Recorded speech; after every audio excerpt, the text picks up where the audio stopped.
Queridos, abram suas Bíblias, Filipenses capítulo 3.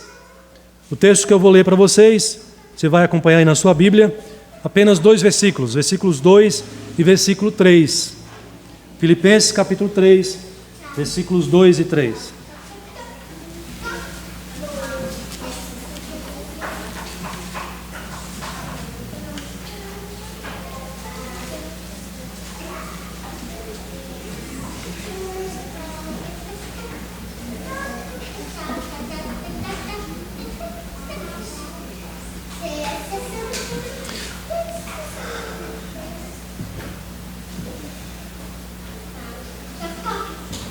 Acharam?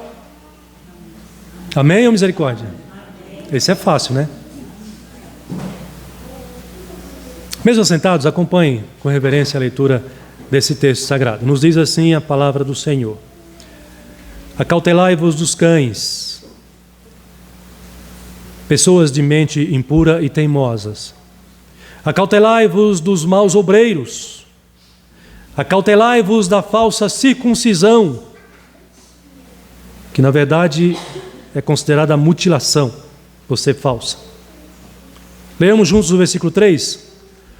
Porque nós é que somos a circuncisão, nós que adoramos a Deus no Espírito e nos gloriamos em Cristo Jesus e não confiamos na carne. Aleluia. Amém. Meus irmãos, esse texto de Paulo, que ainda continua se dirigindo aos cristãos de Filipos, é um texto que ele se dirige de uma maneira mais veemente, uma palavra aqui mais dura, contra algumas pessoas lá na igreja de Filipos. Você observou que Paulo chama essas pessoas de cães, de maus obreiros, de falsa circuncisão. Então é uma palavra assim muito dura do apóstolo Paulo. E ele faz isso a propósito, porque o apóstolo Paulo, como pastor, guardião da fé, guardião da igreja de Cristo, ao perceber a ameaça infiltrando na igreja por parte dos falsos ou maus obreiros, é preciso agir com veemência, com firmeza, para que o reino de Deus não sofra consequências desastrosas. Então o zelo do apóstolo Paulo aqui é justificável. E quando a gente estuda um pouco mais sobre o sentido de cães nesses tempos bíblicos, no Antigo Oriente Médio, a gente vai perceber que isso é mais grave ainda. Porque não era como é nos dias de hoje. Hoje você tem o seu pet. Hoje você dorme com ele. Você o cheira, você o beija, você o abraça. Eu não gosto muito dessas coisas, não. Não faço muito isso, não. Mas tem gente que faz. O fato é que os cães hoje têm tido tratamento, chique. Mas nos dias de Paulo aqui, não era assim, era bem diferente. O cão não era esse companheiro fiel dos homens, não havia essa interação, esse relacionamento. Esse animal, ele era um animal sujo, imundo, que tinha que batalhar pela sua própria comida. Normalmente andavam em grupo, matilhas, para caçar o seu próprio alimento, ora na cidade, na vila, ora no mato também. E é nesse contexto que Paulo está dizendo que essas pessoas são como cães, porque são pessoas que estão fazendo ou causando um grande mal na igreja de Cristo, e isso Paulo não admite. Isso não pode ser suportado. E quem são essas pessoas? Ou quem eram essas pessoas? Essas pessoas eram judeus, eram dentre eles alguns próprios judeus e mais, olha que curioso, eram judeus convertidos ao cristianismo. Porque o Evangelho começou a ser pregado desde Cristo, agora com os apóstolos, agora com Paulo, e alguns judeus ouviram o Evangelho e eles aceitaram o Evangelho, mas alguns aceitaram o Evangelho de aparência. Não houve uma conversão verdadeira, de fato, e ainda continuavam apegados às cerimônias antigas, aos rituais antigos. No caso destes fariseus, chamados de judaizantes,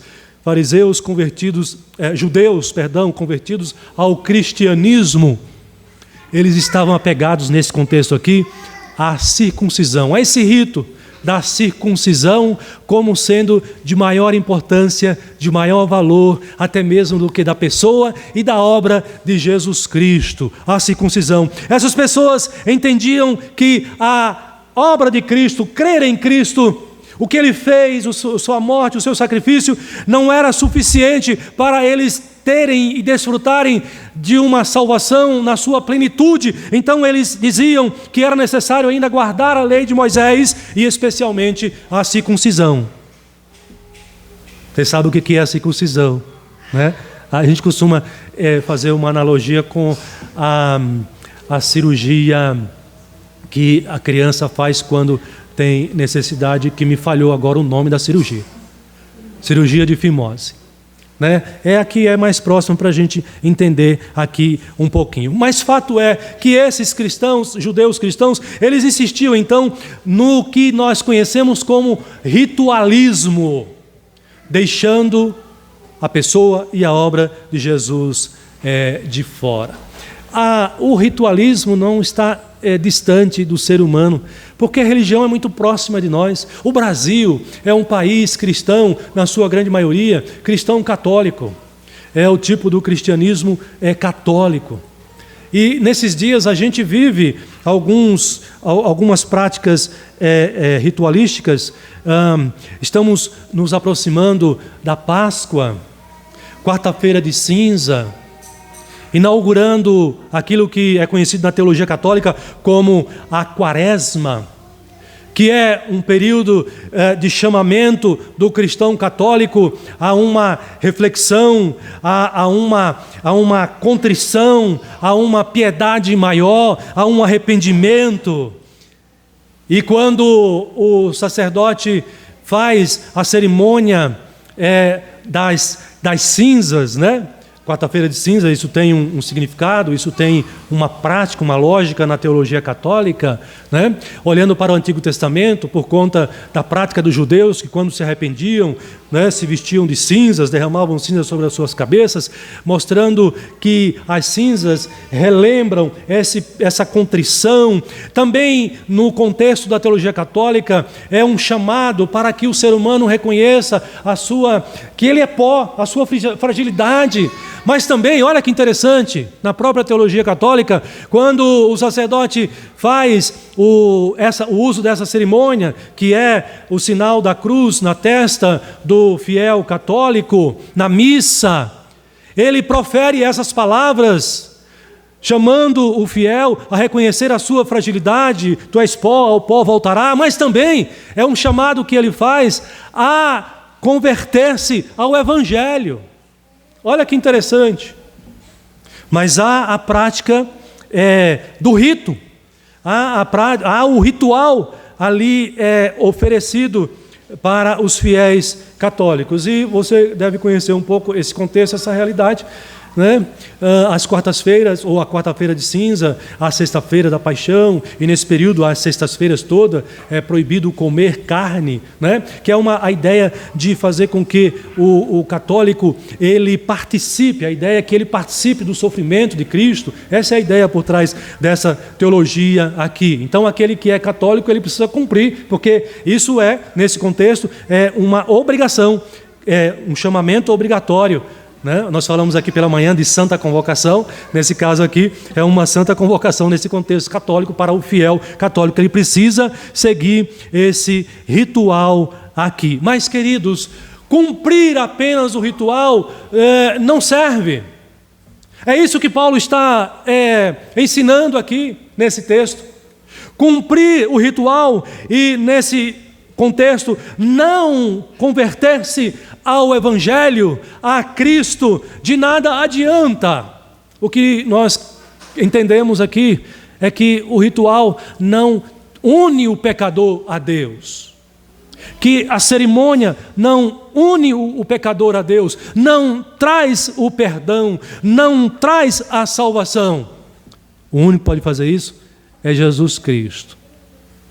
E aí, nesse sentido, meus queridos, o meu ponto aqui nessa noite é, a Bíblia nos ensina essa realidade de que nesse mundo existem os verdadeiros adoradores e os adoradores que são falsos adoradores. Existem os cristãos verdadeiros, genuínos, e os cristãos que não são verdadeiros, que não são genuínos. Mas a questão é a seguinte: como saber quem são os cristãos verdadeiros? Pastor, como eu sei que eu sou um cristão verdadeiro? Não me interessa o outro agora, nesse momento. Eu quero saber de mim mesmo, diante de Deus. Como saber que eu sou um cristão verdadeiro? E eu quero destacar aqui 3 lições importantes, ou 3 marcas importantes, que eu entendo que está aqui nesse texto, que o apóstolo Paulo nos oferece para a nossa reflexão nesta noite, para entendermos o que é um cristão verdadeiro. Em primeiro lugar, meus irmãos, o cristão verdadeiro é aquele que adora a Deus em espírito, ou no Espírito Santo. Ser um cristão verdadeiro requer a adoração a Deus no Espírito de Deus, no Espírito Santo.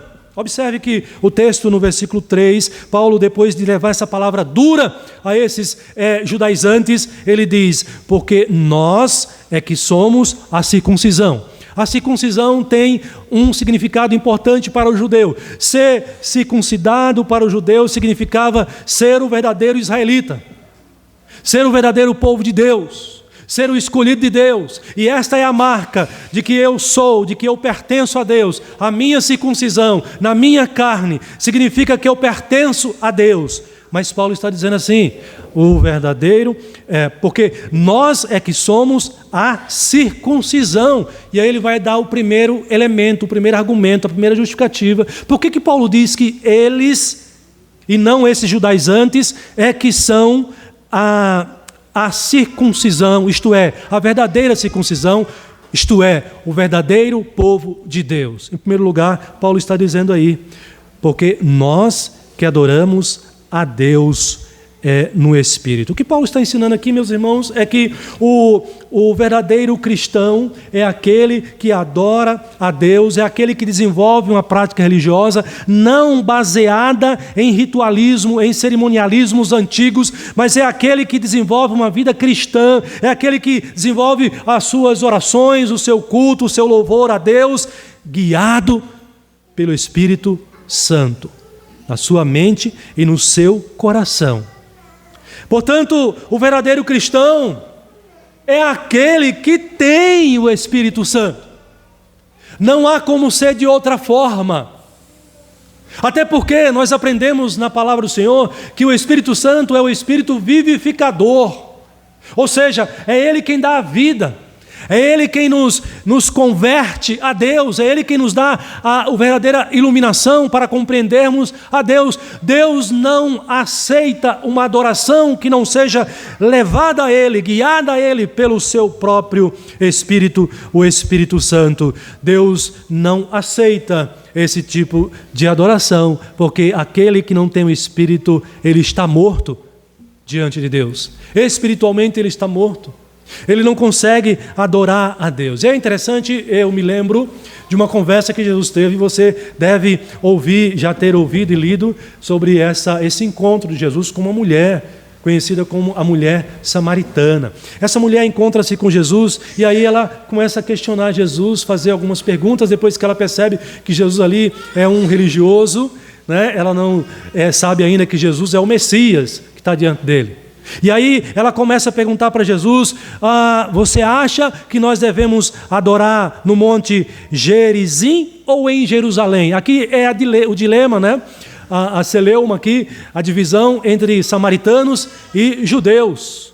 Né? Por que ele pergunta em Jerusalém? Porque lá está o templo, né? Mas aqui estão também judeus da dispersão, conhecidos como samaritanos, que não são aceitos aqui por esses judeus. São considerados como cães, inclusive. Como imundos, inclusive. São inimigos. Por isso, da pergunta da mulher, ela demonstra aqui uma curiosidade, ou talvez um interesse genuíno. Onde é o lugar para a adoração verdadeira? Talvez você, antes de se encaixar aqui, antes de decidir ser membro da Igreja Presbiteriana do Brasil, talvez você ficou nesse dilema, não é? Porque nós vivemos hoje numa realidade de tantas igrejas. Meu Deus, eu fico pensando como é difícil para aquele que quer seguir o Evangelho e se tornar membro de uma igreja evangélica, como é difícil para ele saber escolher qual é a verdadeira igreja. Outro dia alguém me disse: pastor, eu preciso conversar contigo porque eu fui visitar uma outra igreja e eu estou cheia de dúvidas. Eu vi umas coisas lá que eu não concordei muito bem, não. É difícil. E aí a mulher samaritana faz esse questionamento para Jesus, mas o meu ponto aqui mais importante, qual será?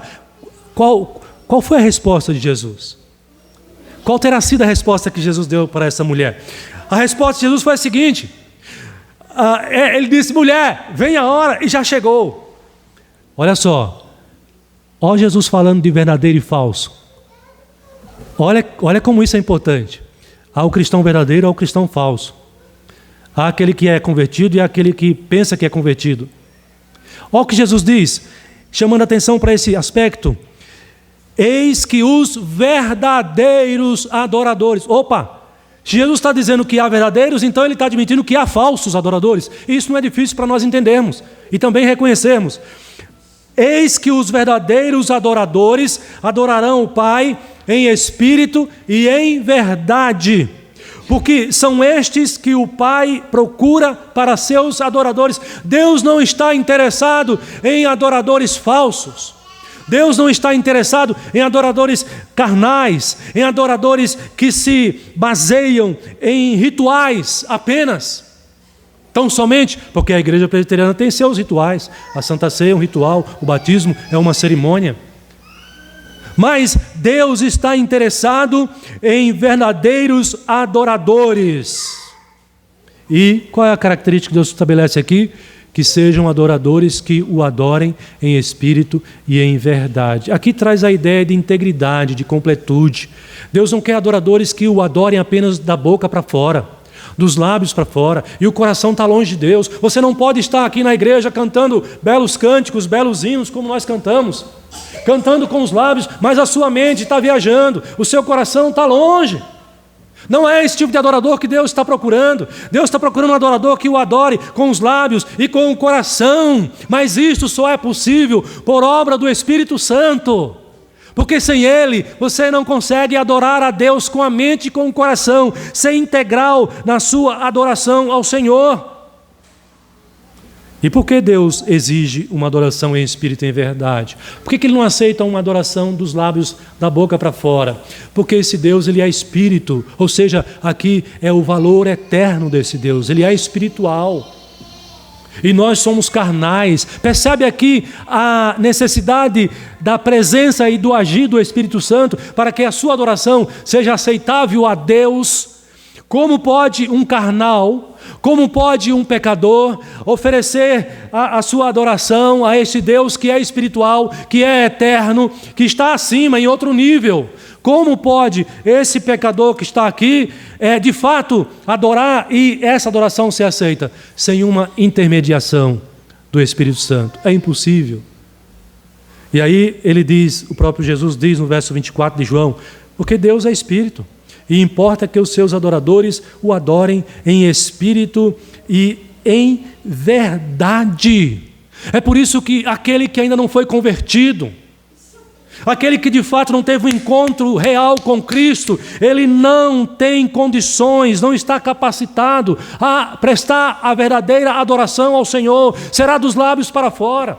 Não haverá compromisso de fato de vida e essa adoração não será aceitável diante do Senhor, não será aceita pelo próprio Deus, porque é uma adoração dos lábios da boca para fora. Isso também fica evidente na conversa que Jesus tem, uma outra conversa interessante. Jesus gostava de conversar para ensinar, e além dele ter conversado com a mulher samaritana para ensinar, ele teve um outro encontro que eu acho esse encontro também sensacional. Eu acho fantástico esse encontro de Jesus com Nicodemos. Na verdade, Nicodemos é que foi ao encontro dele. Nicodemos não se conteve de curiosidade e ele foi então conversar com Jesus para tentar confirmar a sua suspeita, porque ele suspeitava que Jesus Cristo não era um homem comum. Ele suspeitava que, será que ele é o Messias? Será que ele é o enviado de Deus? E aí ele chega fazendo essas perguntas para Jesus. E de novo, como Jesus fez com a mulher samaritana, chamando a atenção para o que interessa, para o que importa, Jesus também chama a atenção de Nicodemos, lá em João 3, verso 5, Jesus diz assim: Nicodemos, é como se ele dissesse: Nicodemos, o que interessa é o seguinte, eu vou falar para você o que interessa. E aí ele diz: em verdade te digo, Nicodemos, isso é o mais importante, quem não nascer da água e do Espírito, e aqui é o Espírito Santo, tá? E a água aqui é o batismo, tá? Percebe que Jesus está falando de conversão, de transformação de vida. Não está falando de pessoas que não foram convertidas. Ele está falando que há essa necessidade. Quem não nascer da água e do Espírito não pode entrar no reino de Deus, isto é, não pode ter comunhão com Deus, ou seja, não pode adorar a Deus. O que é nascido de carne é carne, o que é nascido de Espírito é Espírito. O vento sopra onde quer, e o vento é o Espírito. Ouve a sua voz, não sabes de onde vai, nem de onde vem, nem para onde vai. Assim é todo o que é nascido do Espírito. Há um teólogo chamado Werner de Bohr, ele vai dizer o seguinte, e eu destaquei essa frase aqui porque tem a ver com o nosso texto aqui, com a nossa mensagem. Quem são os verdadeiros adoradores? Ele vai dizer: os verdadeiros adoradores são aqueles que oram, são aqueles que adoram com todo o seu ser. Veja a ideia de integridade, completude. Deus é aquele que sabe o que está no seu coração exatamente agora. O que você está pensando a respeito dessa mensagem que você está ouvindo. A Bíblia diz que Deus sonda os nossos corações. Ninguém consegue enganar a Deus. Pode ser a adoração mais polida, mais perfeita, mas se for de lábios, Deus vai perceber, Deus vai saber, porque Deus sonda o nosso coração. É por isso que esse teólogo nos ajuda aqui, dizendo que os verdadeiros adoradores são aqueles que oram e adoram com todo o seu ser. É por isso que é importante, quando o crente vem para a igreja, ele sentar no banco, ele se preparar em oração, ele clamar a Deus por meio do seu Espírito: Senhor, toma a minha mente, toma o meu coração, para que a minha adoração seja mais perfeita possível, entregue a Ti. Senhor, me ajuda a não me distrair aqui com os movimentos, com o irmão que levanta para ir no banheiro, com a irmã que levanta para beber água. Senhor, me ajuda a prestar a Ti um culto que seja aceitável ao Senhor neste momento aqui, com todo o meu ser ao Senhor. E ele diz mais, ou seja, com integridade. E isso somente é possível através do próprio Espírito Santo, o Espírito de Deus. Sabe o perfeito louvor que você às vezes fala? Esse perfeito louvor precisa ser trabalhado pelo Espírito Santo. É por isso que Paulo está dizendo: vocês são cães, vocês são maus obreiros, porque são pessoas que estão carregadas não de desejo de adorar a Deus, pessoas que não estão comprometidas com Deus. E a pessoa, quando não está comprometida com Deus, de fato, de verdade, ela está apegada aos seus ídolos, essas coisas. Isso pode acontecer no meio evangélico, não apenas fora do mundo evangélico, mas entre nós também. Os nossos rituais, o nosso proceder, a nossa rigidez com o iniciar, com o terminar, a minha religiosidade dominical. Nós estamos na igreja todos os domingos. Talvez você seja o primeiro que chega e o último que sai. Você nunca chega atrasado. Mas se isso não está sendo feito por obra do Espírito Santo na sua vida, isso não está sendo adoração a Deus. Você está sendo um religioso tão somente, cumprindo um ritual na sua vida, no seu coração. Então, quem são os verdadeiros cristãos, pastor? São aqueles, em primeiro lugar, que adoram a Deus no Espírito, ou seja, guiados pelo Espírito de Deus, pelo Espírito Santo. E para isso, eu preciso ter o Espírito Santo habitando na minha vida, no meu coração. E a pergunta é: o Espírito Santo habita em você? O Espírito Santo habita na minha vida? Eu tenho notado isso, eu tenho tido provas disso, eu tenho tido convicções disso, de que o Espírito Santo me convence, me conduz, me quebranta, me transforma, me conduz à presença do Senhor, de tal maneira que eu o adoro e Ele aceita a minha adoração. Não é um morto que está adorando a Deus, não é um idólatra, é alguém que foi transformado pelo poder de Deus, por meio do Espírito Santo. Há um movimento no meio evangélico, neopentecostal, de querer resgatar cerimônias antigas, práticas ritualísticas do Antigo Testamento. Tudo isso, nós vimos aqui pela manhã, Páscoa, as festas, da Páscoa, das primícias, dos pães asmos, do Pentecoste, e todas as demais festas estavam apontando para Cristo Jesus. Ele é o mais importante. E o que Ele requer de nós? Uma adoração verdadeira, que adore a Deus em espírito e em verdade. Pastor, como é que eu sei que eu sou um cristão verdadeiro e que eu adoro a Deus em espírito e em verdade? Adorar a Deus em espírito e em verdade são aqueles que têm a sua vida guiada pelo Espírito Santo, habitada pelo Espírito Santo na sua vida. Sua vida já foi transformada, já foi alcançada, e você hoje é uma nova pessoa, é de fato um cristão verdadeiro. Paulo está dizendo: vocês aí, judaizantes, são falsos, a falsa circuncisão. Nós é que somos o verdadeiro Israel de Deus, o verdadeiro povo de Deus. E por que Paulo diz isso? Em primeiro lugar, porque adoramos em ou no Espírito Santo. Pastor, mas em segundo lugar, qual que é a segunda marca? E como eu posso saber que eu sou um verdadeiro cristão? Em segundo lugar, diz Paulo aqui no nosso texto, são aqueles que se gloriam em Jesus Cristo. Onde está a sua glória, meu irmão, minha irmã?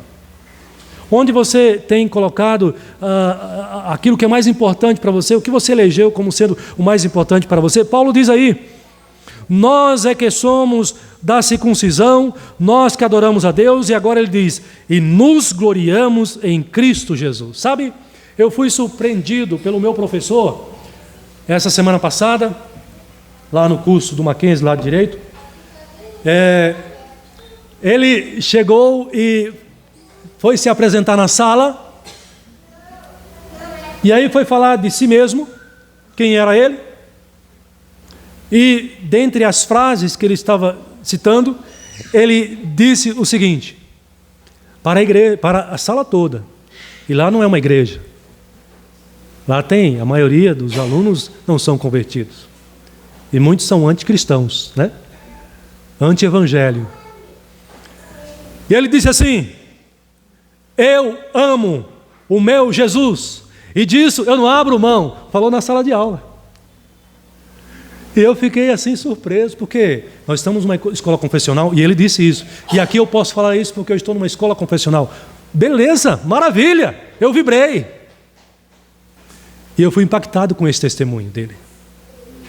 Um professor em sala de aula, isso não acontece nos dias de hoje. Os convertidos têm dificuldade para professar a sua fé. Mas ele corajosamente disse: eu amo ao meu Jesus, e disso não abro mão. Aleluia! É disso que o apóstolo Paulo está falando aqui, e eu pergunto para você: você diz o mesmo que esse professor também diz? Você diz o mesmo que o apóstolo Paulo diz aqui nesse texto? Nós nos gloriamos em Cristo Jesus. É esse tipo de adorador que Deus requer. É esse, ou é essa marca, uma delas, que Deus espera ver, e Ele espera porque Ele coloca, na sua vida e na minha vida também. Aqueles maus obreiros, eles estavam longe disso. Eles não tinham nenhum compromisso com Cristo. O coração e a mente deles não estavam apegadas a Cristo, nem à pessoa de Cristo e nem à obra de Cristo. Pelo contrário, vocês perceberam aqui? Eles estavam desprezando a pessoa de Cristo e a obra de Cristo, quando eles substituem a pessoa de Cristo e a obra de Cristo pela circuncisão. Isso acontece com você e eu, quando nós colocamos qualquer coisa no lugar da pessoa e da obra de Cristo em nosso coração, em nossa mente, como sendo mais importante do que Cristo. Nós somos tentados a fazer isso muitas vezes com os ídolos do nosso coração. Tome cuidado. Tome cuidado. Porque você só deve se gloriar em uma única pessoa nesta terra, que é o seu Salvador, Jesus Cristo, o nosso Senhor. O profeta Jeremias, lá no capítulo 29, olha que palavras bonitas, e essa exortação de que os crentes precisam se gloriar apenas em Cristo. Se você tem alguma coisa nesta vida que faz o teu coração vibrar mais do que o teu coração vibra em relação a Cristo, é pecado, é idolatria. É disso que Paulo está falando aqui, irmãos. Nós devemos nos gloriar em Cristo. Se tem alguma coisa no teu coração que você vibra mais do que a pessoa e a obra de Cristo, você precisa queimar isso. Não literalmente, porque você vai queimar você. Você precisa tratar disso. Olha o que diz Jeremias. Assim diz o Senhor: não se glorie no sábio, não se glorie o sábio na sua sabedoria. Isso aqui é uma coisa muito interessante, né?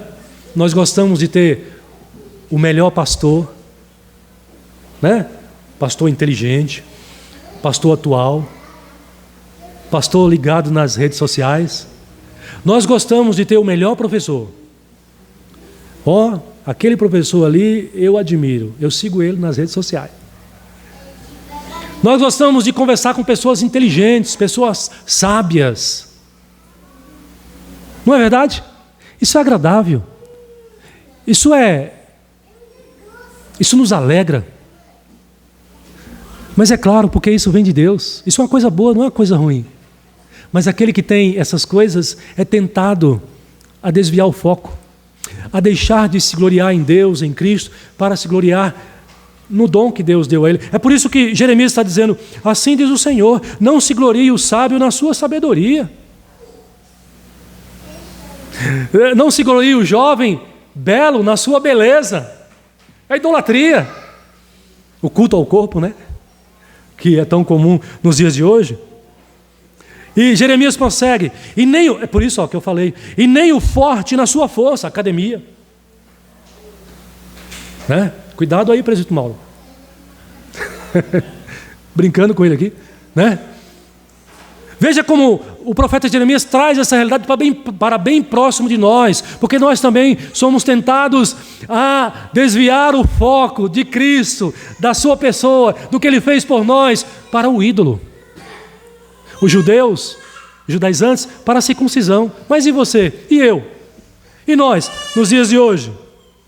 E ele diz: mas o que se gloriar, glorie-se nisto. Nisto o que, Jeremias, profeta de Deus? No que eu tenho que me gloriar? Ele responde para nós: em me conhecer. É como Jesus estivesse falando. Jesus está dizendo para você o seguinte: se tem uma coisa que você precisa se gloriar, se glorie nisso, em me conhecer e saber que eu sou o Senhor. Se glorie nisso, em saber que Jesus é o Senhor e acima dele não há outro maior e mais poderoso do que ele. Mas tem mais aqui no texto que nos alegra o coração. Jesus diz: se glorie em saber que eu faço misericórdia. Jesus é misericordioso, trata você com misericórdia. Quantos pecados você comete e Ele perdoa os pecados? Ele tem compaixão de você. Ele está dizendo que Ele tem prazer em fazer misericórdia, em agir com misericórdia. Mas Ele não faz só misericórdia, Ele faz misericórdia, juízo e justiça na terra. E Ele diz assim: olha que bonito, por que Jesus faz isso? Por que será que Jesus faz essas coisas? Por que Jesus trata a gente com misericórdia? Por que Ele trata a gente com justiça, com juízo? Ele diz: porque eu gosto dessas coisas. Ele diz aí no texto: porque dessas coisas me agrado, diz o Senhor. Meu querido, esse texto de Jeremias nos chama a colocar o nosso prazer em Cristo Jesus como nosso Senhor, como nosso Salvador. O crente deve almejar o grande dia de encontrar-se com o seu Salvador. Você já pensou o que você vai dizer para Cristo no dia que você se encontrar com Ele pessoalmente? Porque nós vamos nos encontrar com Ele. Ele voltará a esse mundo para nos buscar. Ele é aquele que deu a sua vida por nós, para nos salvar, por amor a nós, e Ele continua nos amando. Dia após dia Ele continua fazendo isso conosco. Então, o verdadeiro cristão, quem é, pastor, o verdadeiro cristão hoje? É aquele que tem o seu prazer em Jesus Cristo. Nada além de Cristo pode tomar o lugar no seu coração e na sua vida. Então, o que isso significa na prática? O que é, pastor? Ter prazer em Cristo, se gloriar em Cristo. Você veio para a igreja aqui, não veio? Você está feliz por estar aqui? Você está feliz por ter vindo? Você tem prazer em cultuar a Deus por meio de Jesus Cristo? Se gloriar em Cristo, irmãos, isso se mostra nas coisas, nos detalhes da nossa vida com Deus, na nossa vida cristã. Significa que o verdadeiro cristão, aquele que é convertido, ele tem prazer em cantar. Nós cantamos aqui para Deus. Nós exaltamos o nosso Salvador, nosso Senhor. Aquele que se gloria em Cristo, ele tem prazer aqui, na palavra de Deus, na palavra de Cristo. Eu estou dando para você elementos práticos para dizer para você entender, o que significa, o que Paulo está nos ensinando aqui a respeito de se gloriar em Cristo. Não é nada totalmente espiritual. É trazido para a nossa prática cristã. Isso precisa ser visto. E aí são elementos que dá a você a condição de você fazer essa autorreflexão e saber se você de fato tem amado a Cristo acima de tudo e acima de todos. Porque muitos cristãos, muitos evangélicos estão no culto. Eu espero que isso não esteja acontecendo aqui agora. Mas enquanto ele está no culto de corpo presente, a sua alma está distante daqui. Tem muitos evangélicos que estão na igreja, mas que não têm nenhum compromisso de vida com esse Jesus, com a sua palavra e com a sua obra, com o seu sacrifício. É desse tipo que Paulo está condenando e chamando de cães.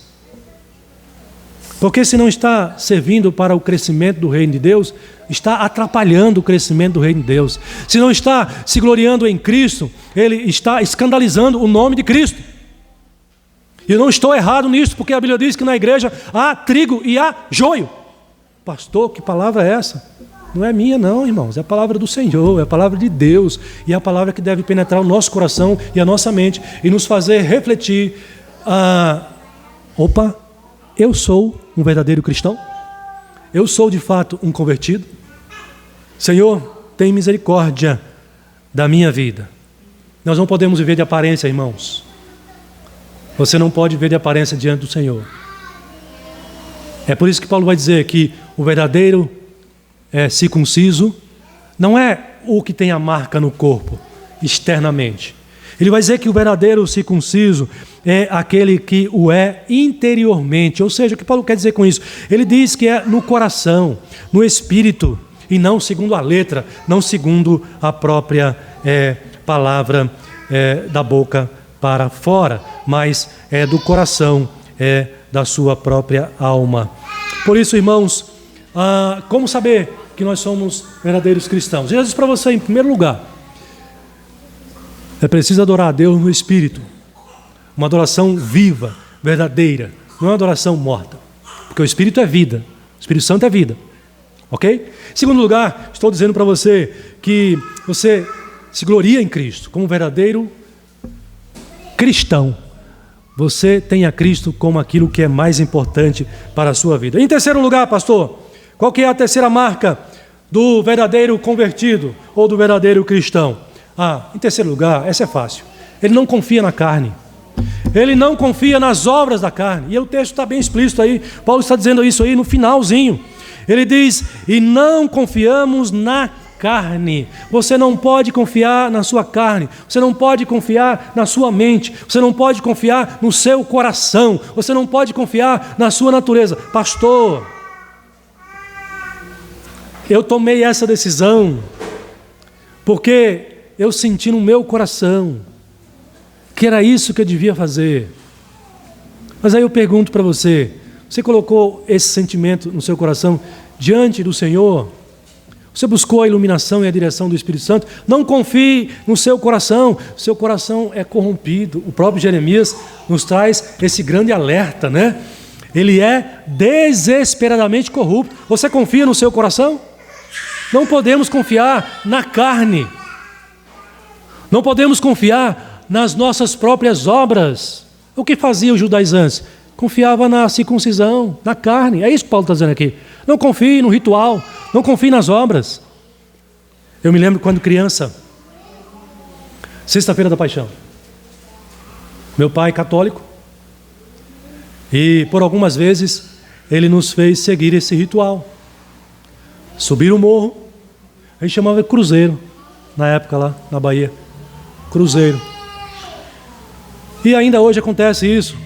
Em vários lugares do Brasil, existe essa prática religiosa, existe esse rito.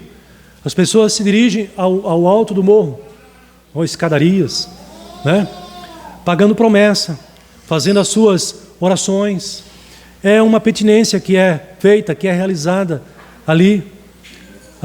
São levados a fazerem isso. E eu me lembro que a gente também chegou a fazer isso muitas vezes.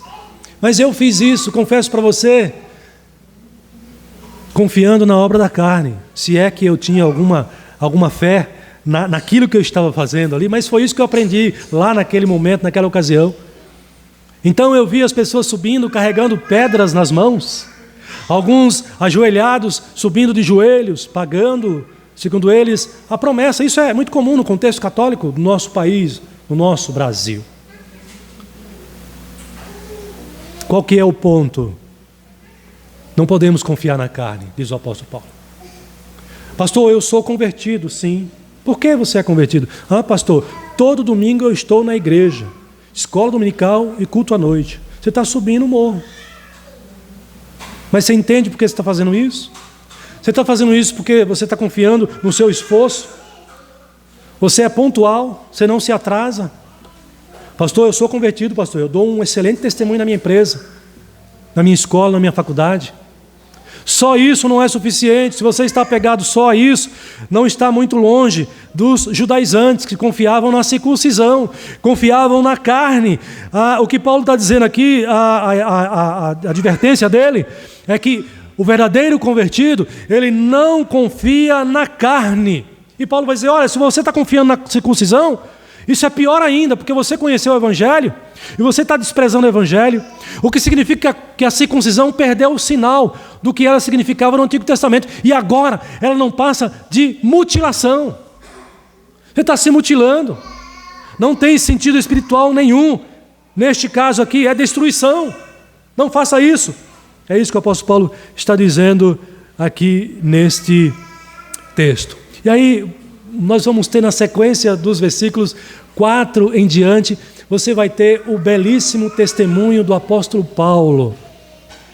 Ele vai dizer para esses judaizantes que estavam dizendo, olha, nós somos fiéis à lei, fiéis à lei de Moisés, fiéis à circuncisão, nós somos judaizantes de verdade, judeus de verdade, nós somos da circuncisão de verdade. E Paulo vai dar o testemunho deles, dizer, olha, se vocês estão aí dizendo que vocês podem, eu muito mais do que vocês. E aí ele vai detalhar nos versos seguintes toda a sua trajetória.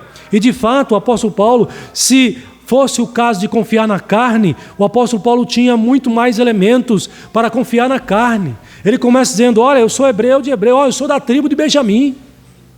Quanto à lei, eu era zeloso. Olha, eu persegui a igreja de Cristo por causa da minha religião, por causa do judaísmo. Mas aí Paulo vai dizer, por causa de Cristo, tudo isso eu joguei fora, eu considerei como coisa desprezível.